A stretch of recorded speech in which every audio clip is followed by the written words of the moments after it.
जय हिंद, जय हिंदी। स्वागत है आप लोगों का हमारे YouTube चैनल में। जिन लोगों का कल पेपर था 7 तारीख को ऑप्शनल का, किसी भी ऑप्शनल का रहा हो, हमें आशा है आप लोगों का पेपर अच्छा हुआ होगा और आप लोगों की इंटरव्यू कॉल अवश्य हो, ऐसी हमारी प्रार्थना है। खास तौर से हिंदी साहित्य के विद्यार्थी जो बहुत डर रहे थे, उनका पेपर देखकर हमें बहुत खुशी हुई कि उनका पेपर अवश्य अच्छा हुआ होगा, क्योंकि व्याख्या का प्रश्न भी कंपलसरी नहीं था और जितना डर था एग्जाम को लेके वैसा पेपर में कुछ नहीं था। जितने प्रश्न हमने गैस किए थे सब प्रश्न हूबहू आए हैं, शॉर्ट में लॉन्ग में मिला के सारे प्रश्न पूछ दिए गए हैं। जो हमारी बुक में नहीं था, स्पेशली भ्रमर गीत की रचना का कारण क्या है, किन कारणों से भ्रमर गीत की रचना हुई, उनके मूल रीजन क्या है, उस पर हमने प्रश्न गैस क्वेश्चन में दिया था। जो स्टूडेंट हमारे यहाँ पेड कोर्स लिए हुए थे उन्हें ये प्रश्न मिला था। बाकी हमने प्रश्न जो गैस क्वेश्चन यूट्यूब पे दिया था उसमें भी इस प्रश्न का जिक्र किया था और ये प्रश्न भी यथावत आया है। बाकी प्रश्न भी ऐसे कहीं से नहीं है जो स्टूडेंट ना कर सकते हो। तो हमें पूरी उम्मीद है कि जिन विद्यार्थियों ने हिंदी का पेपर दिया है वो बहुत प्रसन्न होंगे कि पेपर उनके अकॉर्डिंग था। क्योंकि अब ऑप्शनल में ऐसा कुछ खास है नहीं, ऑब्जेक्टिव हो गया है, तो ये लगभग डिस्क्रिप्टिव आखिरी पेपर था आपका हिंदी साहित्य का ऑप्शनल में। तो जितनी मेहनत आपने करनी थी कर चुके। अब ऑब्जेक्टिव पढ़िए, जो जिस सब्जेक्ट से भरना चाहता है भरे, और ऑब्जेक्टिव की एक अलग तैयारी होती है। हालांकि ऑब्जेक्टिव के लिए डिस्क्रिप्टिव से अधिक पढ़ना पड़ता है, पर फिर भी क्योंकि पासिंग मार्क ही लाना है, कंपटीशन से बाहर है सब्जेक्ट, तो बहुत ज़्यादा जद्दोजहद नहीं है, आप लोग पढ़ सकते हैं, पढ़िए। आज हम बात करने आए हैं निबंध। हम बात करने आए हैं निबंध पर। ये पेपर आपके मेंस में नया जोड़ा गया है। यूपीपीसीएस में और आईएएस में निबंध का पेपर होता था पहले से, पुराने सिलेबस में भी होता था, नया सिलेबस जुड़ा उसमें भी होता है, लेकिन बिहार में निबंध का पेपर नहीं हो रहा था।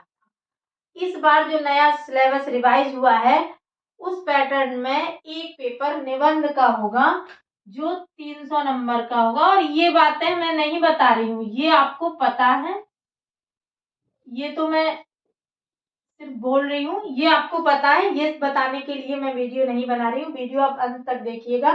मैं ये बताना चाह रही हूँ कि निबंध को लिखना कैसे है, निबंध आएगा तो आप पेपर में कैसे सॉल्व करेंगे। चूंकि नया तरीका है तो निबंध का जो पैटर्न रहेगा, निबंध लिखना आप लोगों के लिए नया रहेगा। जो स्टूडेंट नए आ रहे हैं तैयारी में वो तो नए पैटर्न के साथ जल्दी घुल मिल जाते हैं, लेकिन जो पुराने विद्यार्थी हैं जो कर रहे हैं तैयारी, किसी कारणवश उनका 67वीं में फ्री नहीं हुआ या 66वीं इंटरव्यू तक गए, फाइनल नहीं हुआ, कई तरह की चीजें, उन्हें भी 68वीं और 69वीं देना पड़ सकता है। जिन्हें 68वीं देना है या जो लोग 69वीं के लिए पढ़ रहे हैं, जो लोग पढ़ रहे हैं पहले से, उनके लिए थोड़ा सा नई चीज होगी, उन्हें लगेगा कि अब हमको नया पढ़ना है। और जो नए विद्यार्थी हैं उनके लिए तो कोई भी सिलेबस है, उनके लिए सारा सिलेबस नया ही होता है। निबंध कैसे लिखना है, क्या पढ़ना है, किस तरह से करना है, ये बताने से पहले हम आपको एक बात और बता दें। जो लोग निबंध राइटिंग में एडमिशन लेना चाहें वो हमसे इस नंबर पर संपर्क कर सकते हैं। हमारी पूरी कोशिश रहेगी, पूरा प्रयास रहेगा कि आपको वो सारे निबंध कराए जाएं जो आपकी परीक्षा में आने की संभावना है। और हम ऐसी उम्मीद लेके चलते हैं जैसे हिंदी साहित्य में हमारे दिए हुए प्रश्न आए, वैसे ही निबंध में भी हमारा करवाया हुआ निबंध, जो टॉपिक्स हम करवाएं उनमें से आपके लिए पूछे जाए और आप अच्छे से निबंध का पेपर सॉल्व कर पाएं। अभी तो प्रश्न ये बना हुआ है कि निबंध कितने आएंगे, कैसे आएंगे, कितने नंबर के आएंगे। तो हम आपसे कुछ चर्चा करते हैं। जैसे कि यूपीपीसीएस या आईएएस में अगर निबंध की बात करें तो यहाँ हमको 3 निबंध लिखना रहता है। अगर इस आधार पे देखा जाए तो अगर बिहार में 3 निबंध आते हैं तो ये 100 अंक के होंगे। प्रत्येक निबंध 100 अंक का होगा। ठीक है, मतलब 3 निबंध रहेंगे, 100 के रहेंगे, 300 अंक के। यदि कुछ नया किया, 2 ही निबंध रखे तो 150 नंबर के हो सकते हैं ये 2 निबंध। जनरली हमें उम्मीद है कि 3 निबंध रहने वाले हैं। जैसा अनुमान हमने हिंदी साहित्य में लगाया था कि वो शॉर्ट में भाषा विज्ञान पूछेगा और सेकंड पेपर में भी हमारा अनुमान था कि वो लघु उत्तरीय प्रश्न पूछेगा, व्याख्या जहां तक लास्ट प्रश्न में ही रखेगा, लेकिन फिर भी चूंकि कह तो कुछ नहीं सकते थे, फिर भी अनुमान ही था, तो ये अनुमान हमारा लगभग सही ही निकला। यहाँ भी हो सकता है जो मैं सोच रही हूँ वैसा ही हो कि 3 निबंध आपको पूछे जाए, जैसे यूपी पीसीएस और आईएएस में पूछे जाते हैं। अनुमान कोई हम सोच के कल्पना करके नहीं लगाते, जैसा हो रहा होता है अन्य स्टेट में या अन्य एग्जाम में, उसी आधार पर बिहार भी करेगा। ऐसा तो है नहीं कि कुछ भी काल्पनिक लेके कुछ भी कर देगा। तो आप मान के चलिए, तो 2 निबंध पूछेगा तो 150 नंबर का होगा, और अगर 3 निबंध पूछेगा तो 100 मार्क्स का निबंध होगा। और ये बहुत स्कोरिंग होता है, इसी से आपको बहुत फर्क पड़ेगा कि स्कोर कैसे करना है, क्योंकि जीएस तो लगभग सब एक जैसा ही तैयार करते हैं और उतना ही आता है, ट्रेडिशनल जीएस आप लोग कर ही लेते हैं। मेन प्रॉब्लम आती है निबंध में, जो यूपी में भी आती है, आईएएस में भी आती है, क्योंकि इसका कोई सिलेबस निर्धारित नहीं होता है। ये कहाँ से पूछेगा, इसमें क्या पूछेगा, ये बहुत एकदम पता नहीं रहता है किसी भी स्टूडेंट को। इसको उसी समय लिखना होता है। बस आप कुछ पढ़े रहते हैं, कुछ आधार होता है, उनसे तैयारी किए होते हैं, तो आप निबंध करते हैं। तो ये विद्यार्थियों के लिए थोड़ा समस्या का वो रहता है, समस्या बनी हुई रहती है। लेकिन चूंकि बिहार में एक और चीज है कि अभी नया जुड़ा है, तो जो पुराने विद्यार्थी नहीं अभी तैयारी किए हैं, उनके लिए भी एक नया चीज है। तो हम आपको ये बताएंगे कि निबंध कैसे लिखें, उस पे आज हम चर्चा करेंगे। निबंध कैसे लिखा जाता है, निबंध क्या होता है, इस पे चर्चा करने के बाद हम आगे बढ़ेंगे। बाकी जो जुड़ना चाहते हैं वो हमारा नंबर दिया हुआ है, आप उस पर संपर्क कर सकते हैं, वो पेड रहेगा। उस पर जुड़ने वाले विद्यार्थियों को निबंध मतलब मॉडल भी मिलेंगे, निबंध का लिखवाया भी जाएगा, मॉडल भी दिया जाएगा और बताया भी जाएगा कि कैसे लिखना है। तो निबंध जो होता है, 2 चीजें आपने देखी होंगी, एक लेख होता है, एक निबंध होता है। तो लेख और निबंध में फर्क होता है। एक होता है निबंध, एक होता है लेख। तो निबंध क्या होता है और लेख क्या होता है, ठीक है। लेख और निबंध का अंतर जाने रहिएगा। आपको परीक्षा में निबंध पूछेगा, लेख नहीं लिखना है, ठीक है। तो लेख और निबंध का जो अंतर है वो क्या है, निबंध में क्या होता है, आप अपनी अनुभूति लिखते हैं, अपनी अनुभूति, अपने तर्क,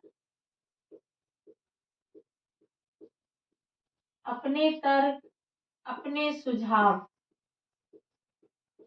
थोड़ा बहुत समझाने के लिए, अपने तर्कों को सिद्ध करने के लिए आप थोड़े बहुत आंकड़ों का प्रयोग कर सकते हैं, उदाहरणों का प्रयोग कर सकते हैं, लेकिन इसमें सीधे सीधे आंकड़े उठाकर रख के आप प्रस्तुत नहीं कर सकते। आप बातें अपनी लिखेंगे, मौलिकता में होना चाहिए। निबंध एक शब्द में कहें तो निबंध मौलिक होता है, इसे आप कहीं से रट्टा मार के नहीं लिख सकते, इसे हमेशा अपने शब्दों में लिखना होता है। इसमें भावुकता या संवेदना का महत्व अधिक होता है, भावुकता या संवेदना का महत्व अधिक होता है। निबंध का देख लिया। लेख में क्या होता है, लेख में आपको आंकड़ा प्रस्तुत किए जाते हैं, आंकड़ों का ही महत्व अधिक होता है और ये तथ्य परक होता है, इसमें आप किसी बात को सिद्ध कर रहे होते हैं, किसी बात को बता रहे होते हैं, तो उसमें आंकड़े अधिक दिए जाते हैं और निबंध में आंकड़ों का महत्व उतना नहीं होता।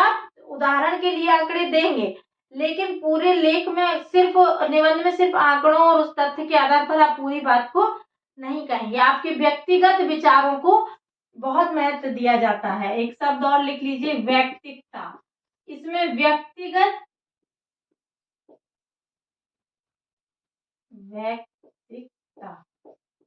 व्यक्तिगत विचारों को बहुत महत्व दिया जाता है निबंध में। तो आपने अंतर देखा निबंध में और लेख में। आपको लेख नहीं लिखना है, निबंध लिखना है। जैसे आप योजना पढ़ते हो या कुरुक्षेत्र पढ़ते हो, तो उसका जो संपादकीय होता है वो निबंध की कैटेगरी पे होता है, और उसके जो अंदर लेख होते हैं वो लेख होते हैं, वो निबंध नहीं होते, वो लेख होते हैं। तो निबंध और लेख का अंतर आप यहां से समझ सकते हैं। निबंध का स्वरूप,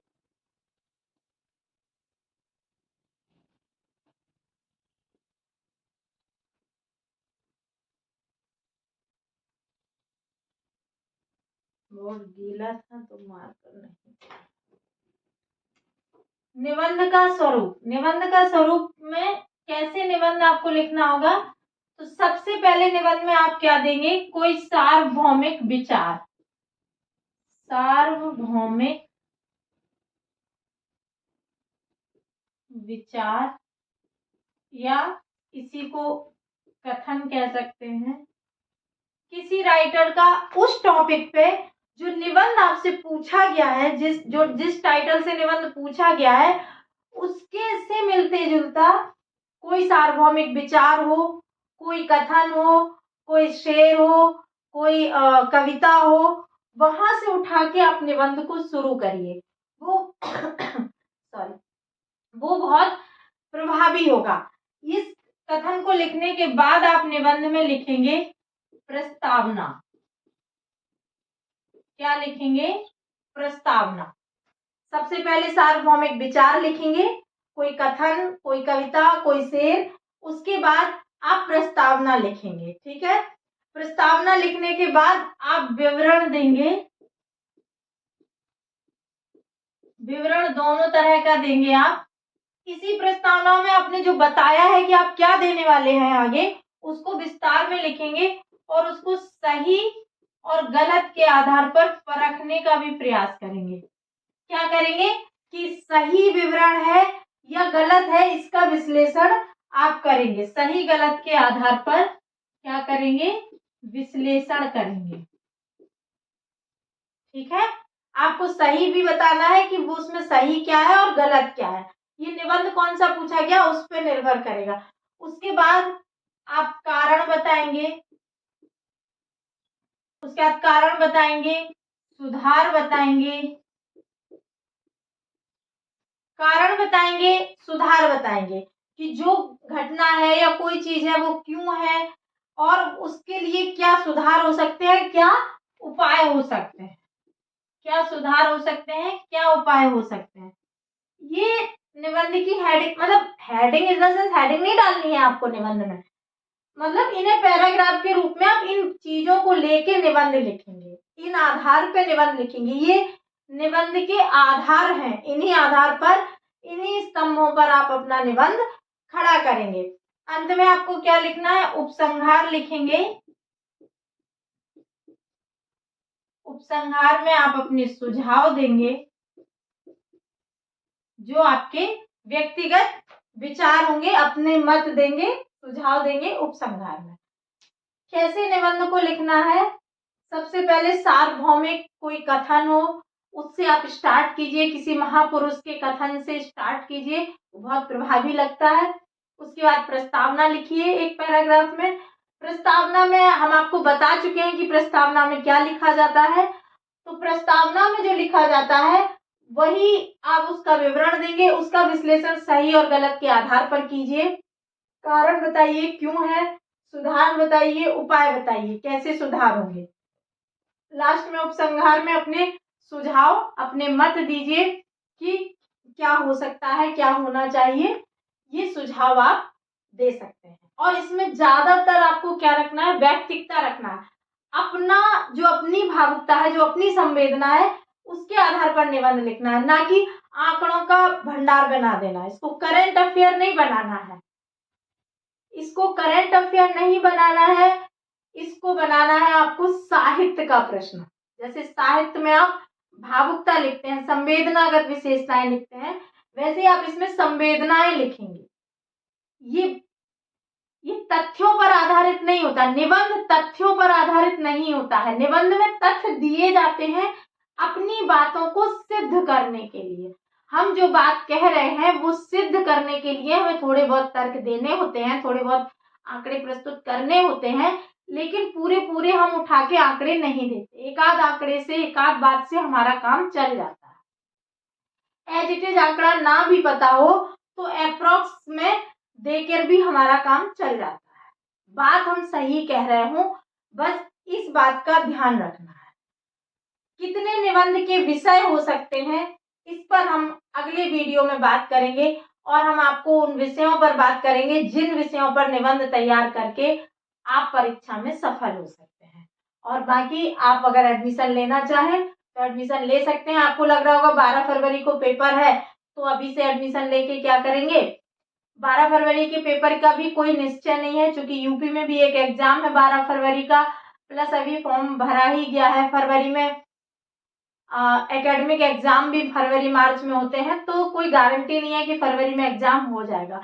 फिर भी अगर होता है तो आप एडमिशन ले सकते हैं। ये आपके मेंस तक ऐसे भी चलेगा, अभी संडे संडे करा देंगे, अगर फरवरी में पेपर है उसके बाद इसे रेगुलर कराया जाएगा, और ये आपके एग्जाम तक, जब तक मेंस होगा वो कितने भी दिनों में हो। हमने पहले भी हिंदी साहित्य की टेस्ट सीरीज करवाई, तो इतने दिन पहले से कम 1-1.5 साल चली वो, तो भी हमने उसको पूरा किया मेंस के लास्ट तक। आपको गैस मतलब क्वेश्चन के मॉडल आंसर भी दिए, इसमें भी वैसे ही आपको मॉडल आंसर दिया जाएगा।